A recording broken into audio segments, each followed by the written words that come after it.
What is President Uhuru Kenyatta's game plan? That's the question which most Kenyans are currently asking. And I was talking to a few contacts within Team Tangatanga and also those around Raila Odinga. And they are also asking themselves the same question. What is President Uhuru Kenyatta's game plan? On Tuesday, President Uhuru Kenyatta held a meeting with Salim Mvurya, the Kwale governor. Salim Mvurya was elected on a Jubilee ticket in 2017. And for those who follow the politics of this country very closely, after the Makwiny by-election, the allies of William Samoei Ruto appointed Salim Mvurya as their leader from the coastal region. But when the deputy president embarked on a tour of the region, Salim Mvurya failed to attend some of his functions. The president met Salim Mvurya yesterday. And I've done a bit of research and I've realized that Salim Mvurya entered into Jubilee Party through President Uhuru Kenyatta. And yesterday, President Uhuru Kenyatta also held another meeting, now with Salim Mvurya, the Kilifi governor, Amason Kingi, and Mombasa governor, Hassan Joho. So in this video today, I want us to look into that particular meeting and try to dissect the objective of that particular meeting. But before we do that, if you're watching this video for the first time, I want you to take a second or two and click the subscribe button so that next time we produce a video like this, YouTube will automatically notify you. Now let us get back to the main issue. What is President Uhuru Kenyatta's game plan? President Uhuru Kenyatta's term in office is coming to an end, and the president will not be eligible to run again as the next president of the Republic of Kenya. But there is a window of him making a comeback as a prime minister. But the president is not taking anything to chance. The president is actually taking charge of his succession politics. In fact, most people had written the president out, that he was not going to manage it. But strategically, let me explain to you what the president has done. And I've always maintained on this platform that President Uhuru Kenyatta is one of the smart politicians. After 2017 general election, President Uhuru Kenyatta did these things. Number one, he started by destroying William Samoei Ruto. He destroyed Ruto by destroying Jubilee Party. Remember, ahead of 2017 general election, Jubilee Party was a coalition, and then they merged to form one big party. William Ruto had hoped that with that one big political party and with them in government, then he was going to automatically inherit the presidency because the president was also going to support him. So the president strategically destroyed William Samoei Ruto. He kicked him out of government. He destroyed his party, which was Jubilee, and William Ruto is just a strong politician. Otherwise, if he was someone else, I'm sure he would have been finished. So he succeeded in that. Number two, President Uhuru Kenyatta also destroyed NASA. And he destroyed NASA using the handshake. The question is how? Very simple. President Uhuru Kenyatta entered into the handshake with Raila Odinga. He left out his deputy. He knew so well that his deputy was going to be provoked, was going to be angry, and was going to forget about the handshake. On this side, Raila Odinga was also convinced to enter into the handshake without his partners. So Raila Odinga left out Musalia Mudavadi, he left out Kalonzo Musyoka, and he also left out Moses Wetangula. So Raila Odinga came into the handshake as Raila Odinga. As we speak today, President Uhuru Kenyatta is very strong politically. But Raila Odinga is minus NASA. Raila Odinga is minus Kalonzo. Raila Odinga is minus the other principles. So NASA has been killed. And then currently, The president, number three, the president is now creating alliances. And these alliances are actually based on regional leadership. So he's crafting Gideon Moi into the alliance, he's crafting Kalonzo Musyoka, and he's also crafting the rest into this particular alliance. And that's where we are at this particular moment. Now let us get back to the meeting which took place yesterday. If you look at the photos from those meetings and the way they were being shared, there was an objective which was intended to be achieved. Salim Mvurya is not in good terms with Hassan Joho. Hassan Joho and Amason Kingi are also fighting for political supremacy in the coastal region. So probably the president is trying to bring these guys together. And that takes us to the question. What is President Uhuru Kenyatta's game plan? In my considered opinion, the president has these 5 game plans. Number 1, the president is actually taking charge of his 2022 succession politics. If you've been following the president of late, you'll realize that the president is now right on the driving seat, taking charge of his succession politics. And how is he doing this? Number 1, Raila Odinga believed that the president was going to support him. So he believed in the handshake, he believed in the system and everything. Once he was cornered there, then President Uhuru Kenyatta then decided to start bringing other NASA coalition partners. Before that, he brought KANU on board Gideon Moi. And after KANU was right inside, then he brought on board the other NASA partners together.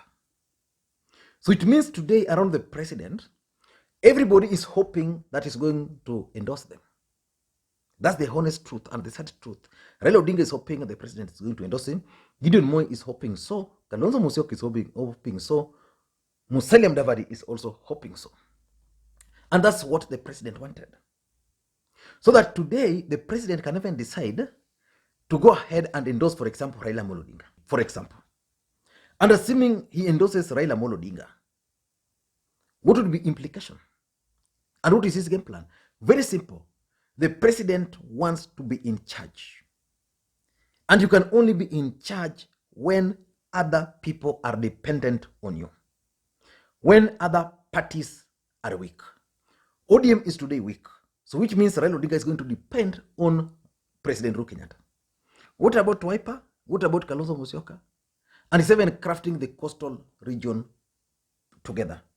Remember, in the coastal region, there was Hassan Joho, there was Kingi, and then there was Salim Mvurya. So according to sources, the president meeting yesterday, he was trying to appeal to these people not to form coast-based political party.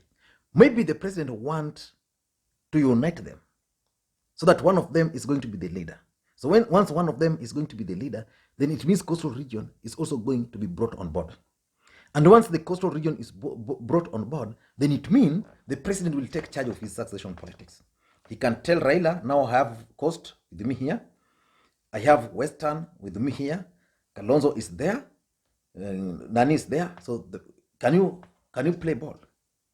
We want to make you the president, but only for one term. And this is how the lineup is going to look like. So Raila Odinga will go there as at a disadvantaged position, the same way to others. If it will be Kalonzo Musyoka will go there, but with the president as the guy who will be calling the shots. So the president is basically taking charge of his 2022 succession politics. Number 2, and I think I've said this now severally on this platform, that President Uhuru Kenyatta is creating regional leaders. He's done with Coast. He's done with Ukambani. Kalonzo Musyoka is not facing serious challenges there. But remember, even last week, the president invited Alfred Mutua to a meeting and even appealed to Mutua to withdraw his candidate. The other time, the president also invited Ngilu to a meeting of party leaders. So it means the president in Ukambani is also trying to create regional leaders. Of course, in Nyanza, Raila Odinga is already there. He's taking charge of the larger Mount Kenya region. So the president is creating regional leaders. And because there's serious divisions within leaders from the coastal region, I am certain that what the president was trying to do, he was trying to bring them together so that they can agree and have one leader. So coastal region will also have one leader. And that's why Raila Odinga should be very worried. The president is making ODM weak. And by ODM becoming weak, it means the president will take charge. Just like ODM party can only be strong, or Raila Odinga can only be strong if Jubilee party is weak. So they must be very worried. The fact that Uhuru Kenyatta is creating these regional leaders. Number 3, I think the president is also trying to weaken Raila Odinga. And for the good reason. If the president is hoping to make the Mandela moment a reality, then it means Raila Odinga must be weak. Once Raila Odinga is weak, then he will be handed over the presidency. That one only if he's going to be endorsed. But again, if Raila Odinga is not going to be endorsed, then President Uhuru Kenyatta can prevail upon him to support another candidate. And maybe in exchange of maybe some other things. So that will only be possible if Raila Odinga is weak. How do you weaken Raila Odinga? You go to the coastal region, where he has a bit of support, bring the warring factions together. Once they are together, have them support one individual to represent them. And I'm seeing a situation where the next meeting where the president will be meeting with other party leaders, what he calls party leaders, you won't be surprised to see either 1 or 2 leaders from the coastal region also attending the meeting. Once coast is organized, then Raila Odinga is going to be weak. Raila Odinga is going to be left with where? Western. Of course, Western, the president is also organizing. Where? Nyanza. Okay, maybe Nyanza. That's the reality. Number 4, it could also be that President Uhuru Kenyatta is just keen on uniting this country. Unity of this country was number 1 priority of the president after the handshake. And he has always emphasized that. Otherwise, how do you explain President Uhuru Kenyatta going to Salim Mvurya and meeting him? Then the next day meeting Joho and meeting Kingi to try and stop the idea of coastal-based political party. In my considered opinion, the president might just be keen on uniting this country of ours called Kenya. Lastly, I think it could also be about the Building Bridges Initiative process. President Uhuru Kenyatta is campaigning for BBI. BBI is his baby. And we know how BBI has faced a lot of challenges. We are facing COVID today, and the president needs to be out there campaigning for this BBI. So the best thing is, if it's coast, let the coastal campaign be managed by coast leaders. And that's why probably he's bringing on board Salim Mvurya, he's bringing on board Amason Kingi, and also Hassan Joho. But the truth of the matter is that William Ruto's allies are worried. Raila Odinga allies are worried.